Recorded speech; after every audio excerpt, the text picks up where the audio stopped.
Ja, herzlich willkommen zu einer neuen Ausgabe SE Talk. Ich bin auf der PDEC und neben mir ist Richard Bevan. Er ist Managing Director, also im Prinzip Geschäftsführer von Cassini Resources. Und was die Company so macht, wird er uns jetzt dann gleich einmal sagen. Richard, thank you to have time. Thank you. I heard it's the first PDEC for you. Yes, it is. It's a crazy zoo outside. The next 3 days, it looks really looks crazy. busy out there. Yeah, it's busy and it's a Yeah, little bit it's crazy, a great. little bit strange. Yeah. But I love it. I come for the last 15 years, so it's really interesting. So, but coming back to your company. You're an Australian company, you are listed on the ASX, you have a dual listed also in Germany. So maybe you can give us a rough overview what your company is doing. Yeah. So, as you said, Joe, we're an ASX-listed company. Our primary project is a very large nickel and copper sulfide project in Western Australia. More nickel or more copper? It's about 1-to-1, actually. 1-to-1? Yeah, so it's a little bit unusual. Both favorite metals, I must say. Yeah. Nickel is coming now. It is. It's been a little bit late to the party. You know, it's been flat for the last few years, but I think people are now understanding there's a solid market in nickel, in stainless steel, and that market is growing, and we are now in a market for nickel that is in deficit. But there's this great opportunity in the future with the battery market, and there's lots of nickel in batteries. That's what the most people realize, that everybody talk about lithium, but nickel, you need a lot of nickel in their batteries. Correct. And no matter what battery chemistry is settled on, there's lots of nickel required, and then we have copper as well, and copper really is a metal of in that energy transmission and. Absolutely, and copper was also, when you look at the market, a little bit the favorite resource or a favorite commodity in the last 2-3 years. The copper price doing really well. Yeah, copper's performed a lot better, and I think if you look at a lot of the large major mining companies, BHP and Rio, they've got a strong commitment to copper, and they believe that the copper market will continue to grow as we require more copper for transmission with charging and all those sorts of things for the electric vehicle market.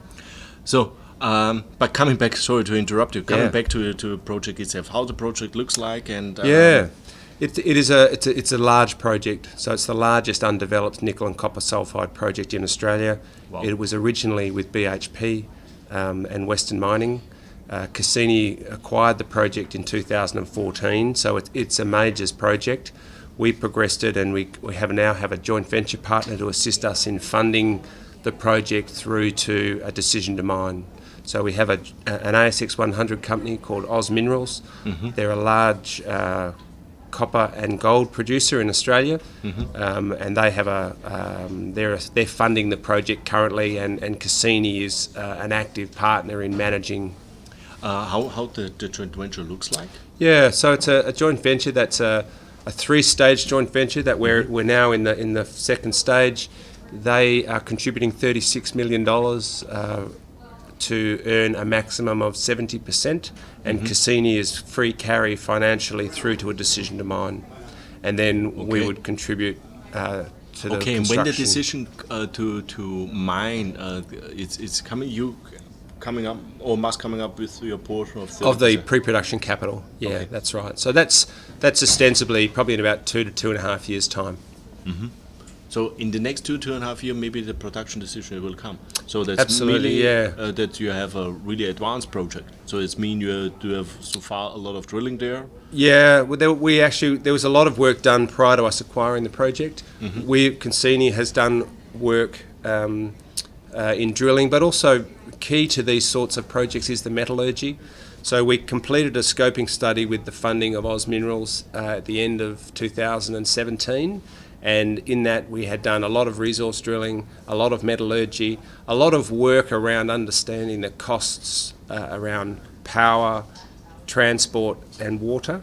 So we have a very good understanding about the economics of the project, and we commenced the pre-feasibility study in December 2017. So that will run for 12 to 18 months. And then we think that more work will be done on the metallurgy, more work on the resource drilling. And coming to a resource itself, from which grade we talk? Yeah, so it's a little bit unusual for a copper project in Australia. This is an open pit.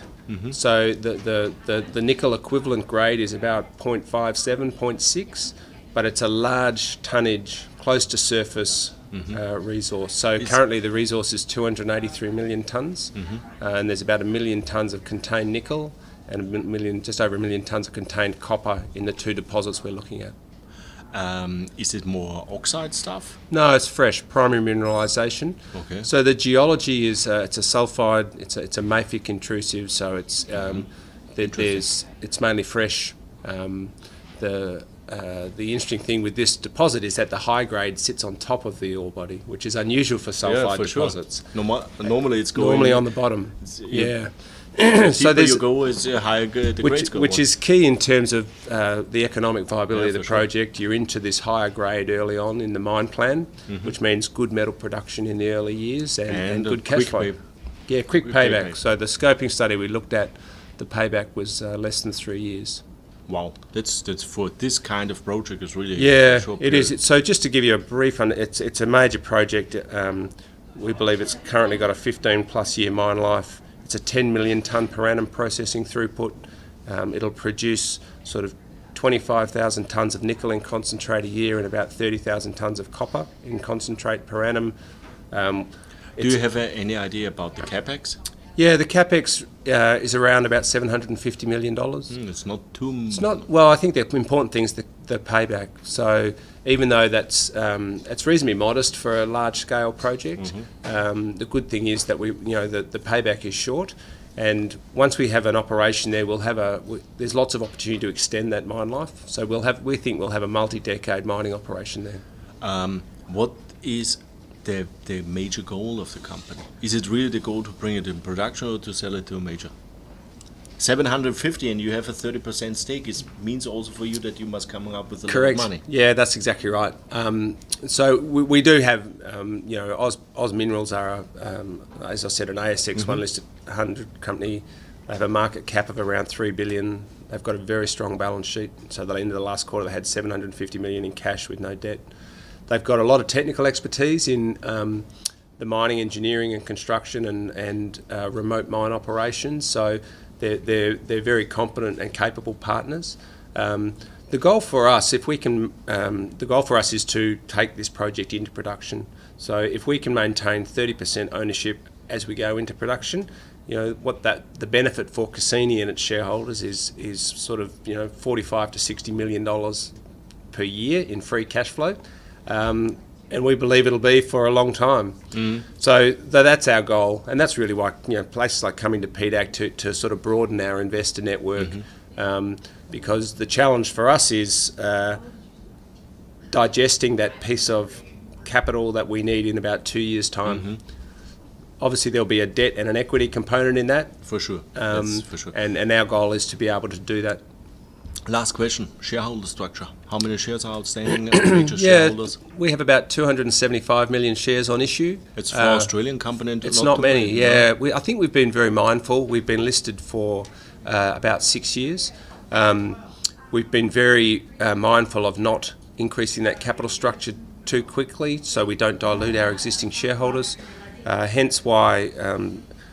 with the nickel price where it was, we made the decision to fund the project with a partner at a project level.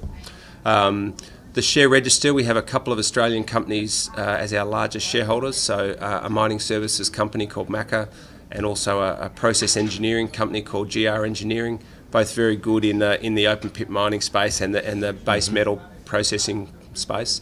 And then really this directors and management hold around about 5%, just under 5%.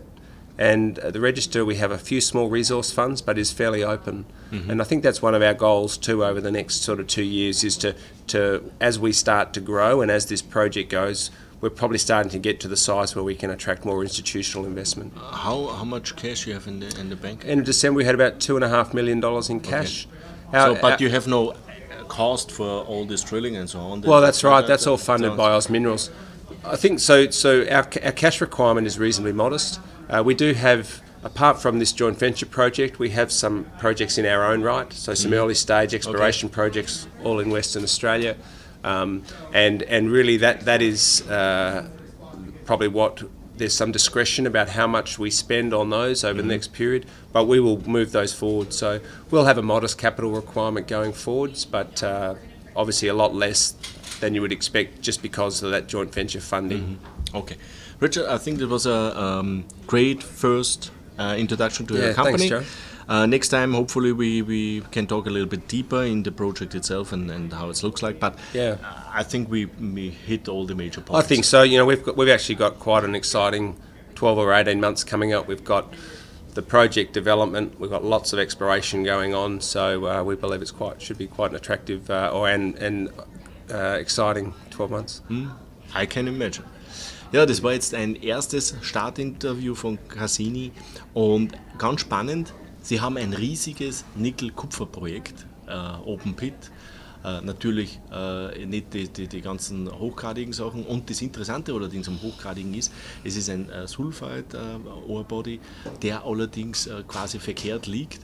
Das hochgradige ist oben und das niedriggradige unten, was natürlich die ganze Ökonomie des ganzen Projektes nach vorne schiebt. Die Payback-Zeit ist ungefähr 3 Jahre. Sie haben mit Aus Minerals einen Finanzier für das ganze Projekt. Aus Minerals ist einer der Top 100 ASX-Unternehmen. 3 Milliarden Marktkapital, die finanzieren alles bis zur Produktionsentscheidung und können 70% des Projektes erzielen.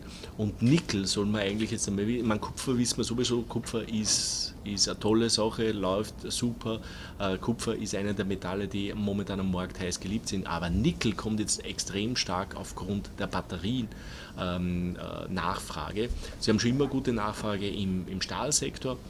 Aber jetzt kommt die Batterienachfrage dazu und das treibt den Markt. Das Projekt selber ist in Australien.